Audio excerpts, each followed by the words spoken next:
I recently did a video about the phenomenon of deer species shedding and regrowing their antlers each year, as well as some tips for finding shed antlers out in the woods. In this video, I'll share with you a process for restoring a shed antler back to its original beauty. For the example in this video, I'm using an antler that I found from a Roosevelt elk on the Olympic Peninsula of Washington State.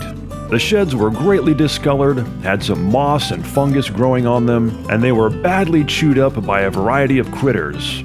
So when I recently decided to finally make something with this particular elk shed, it first needed a serious makeover. The first step to restore this antler to its original beauty was to eliminate all the damage from the chew marks as much as I possibly could.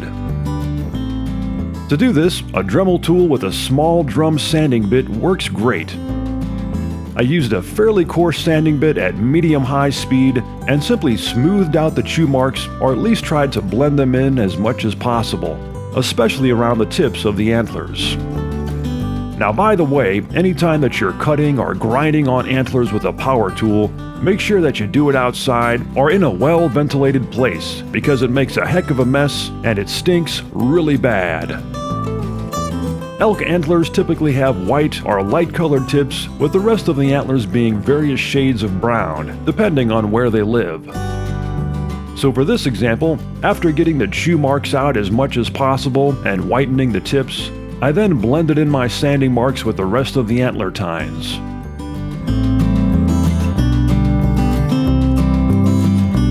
After that, I continued to blend in and work over the entire length of the antler all the way down to the base by lightly sanding and highlighting the small ridges along the antler. After I got everything sanded down and blended in as best as I could, I then scrubbed and wiped the antler down with some paint thinner to get it ready for the next step, which was staining the antler. Now, for the process of staining antlers, you can buy commercial antler stain from a taxidermy supply store, which works great, but if you're only going to be doing 1 or 2 antlers, you won't need too much. I found that plain old wood stain from your local hardware store works just as good, is much cheaper, and you can buy it in small quantities for small projects. I personally like the special walnut color of stain, which I use on all of my antler projects. So after wiping down the antler with some paint thinner and letting it dry thoroughly, I started to apply the stain in even, light coats. For this example, since elk have white antler tips, after applying the stain, I wiped off the tips immediately with my paint thinner rag before the stain had a chance to set in and darken.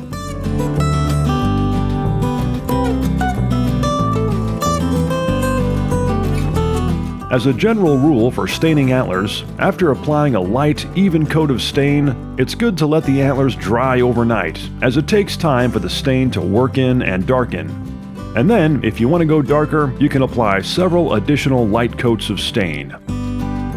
Now, for deer species with generally lighter colored antlers, such as whitetails and caribou, make sure you apply the stain very, very lightly at first, as again, you can always go darker later if need be. After the stain completely dries for a day or two, wipe the antler down thoroughly with a dry rag to remove any residue, and you're ready to go. I'm going to be making a rustic antler hat and our clothes rack with this particular antler, and I'll be making a video about that project as well, so stay tuned. If you'd like to see more videos like this one, be sure to subscribe to this channel and check out the 3 Minutes Outdoors website at 3minutesoutdoors.com.